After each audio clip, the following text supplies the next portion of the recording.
Hi, I'm Max Brantley with the Arkansas Times on Tuesday, March the 10th. Arkansas news today, I think the big news is sort of on the national level with some Arkansas figures figuring in really world headlines. One is Hillary Clinton. We're filming this shortly before a news conference she's going to have at the UN today, at which she's going to take some questions about the great email controversy. I'll leave the press to cover that, and I won't guess what her answers are going to be, but she's somebody who's been secret. I will guess this controversy isn't going to go away quickly.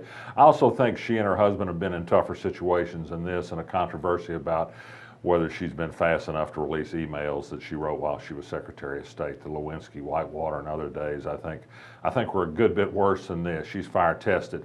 The other national story is U.S. Senator Tom Cotton. We mentioned yesterday the letter he put together from 47 senators that presumes to give some advice to Iran on dealing with the United States and arms negotiations. There's been a tremendous amount of blowback. The New York Daily News got a lot of attention for calling the senators traitors in a front page treatment. This is a newspaper that endorsed Mitt Romney. Strong feelings on both sides of this issue, but it has brought up a lot of people who are now talking about, yes, Tom Cotton for president, maybe vice presidential candidate on the ticket in 2016. Bart Hester today, the state senator from Cave Springs, pushed a bill through Senate committee today that would allow somebody to run for both federal office and president in the same year in Arkansas. That could be Tom Cotton in 2020. Hold on to your hat. Perhaps I'll be retired by then and won't have the big one. Who knows? Big local news last night. 200 to 300 people turned out at Calvary Baptist Church last night to begin forming opposition to the bill that we reported about here, which would allow the state to take over whole school districts that have been found in academic distress, such as the Little Rock School District, and turn them over to private charter school operators. Tremendous unhappiness about this at this meeting at the Little Rock School District. It was called taxation without representation.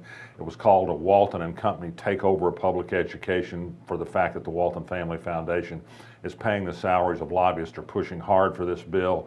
There's some question about whether they can get the votes necessary to get this bill out of the House Education Committee or not.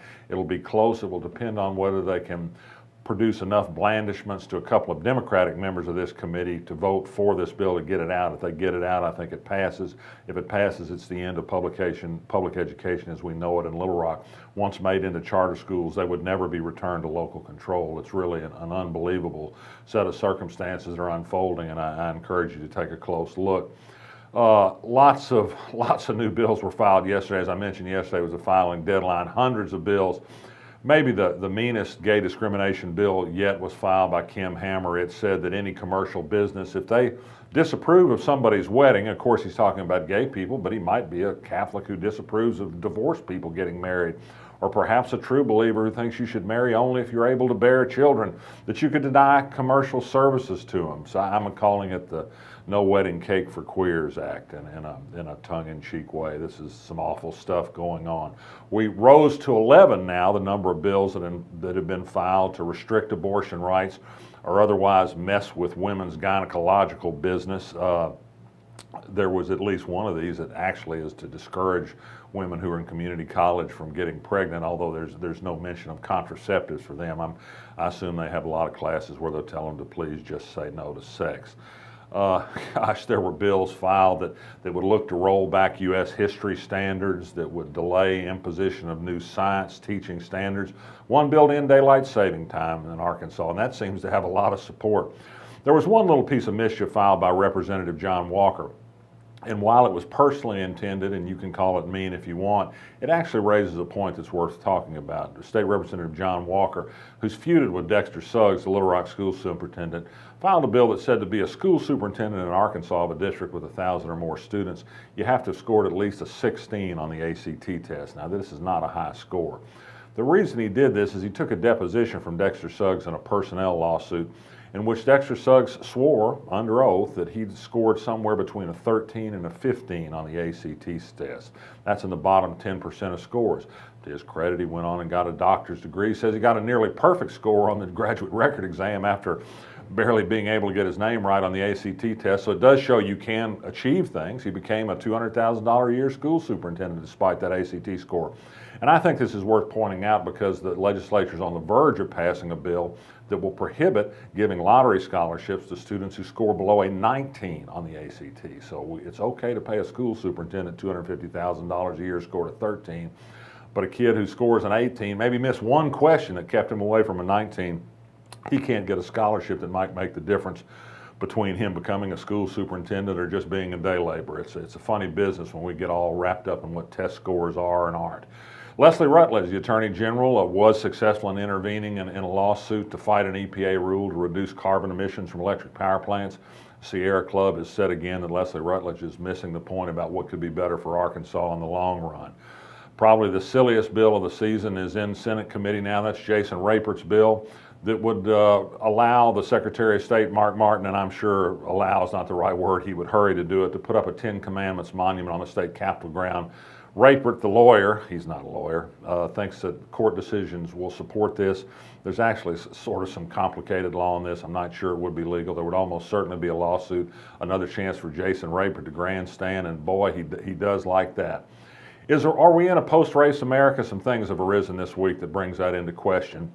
We had a deputy sheriff in Mississippi use the N-word in describing what he's supposed to do on his job, beat up people of that description. We had the SAE fraternity boys in Oklahoma caught on video singing a racist song, and then today, video of the house mother of the fraternity chapter gleefully intoning the racial epithet herself. This morning in a House committee, they passed a bill that will make it even easier for people to transfer from one school district to another, including from districts that have been in desegregation cases and lawsuits. John Walker, the civil rights lawyer, who's ever more the conscience of the legislature, noted that these transfer decisions are nearly always made for racial reasons, and that he sees race in this, and it's used to be illegal in America. The sponsor of the bill took great umbrage at that, and they passed the bill anyway. There's going to be a lot more news tonight. Look online tonight for more on the Justin Harris story. I can tell you already today that he's thrown the Department of Human Services under the bus a second time. He had earlier said that DHS had threatened to pursue abandonment charges against him if he didn't keep these 4- and 5-year-old girls who were causing him a problem. Today he says, in fact, the director of the Division of Children and Family Services knew he'd rehome these children into the home of a man who later molested one of the children but didn't do anything about it. Well, in fact, the law didn't allow them to do anything about it, but this is more of Justin Harris trying to make excuses. I can tell you there's some startling new information that will be in Benji Hardy's new story tonight. It's no wonder that Justin Harris won't talk to Benji Hardy, but he will talk to TV reporters who haven't been able yet to devote the amount of time reporting this story that Benji has. I'm Max Brantley. I'll be back tomorrow.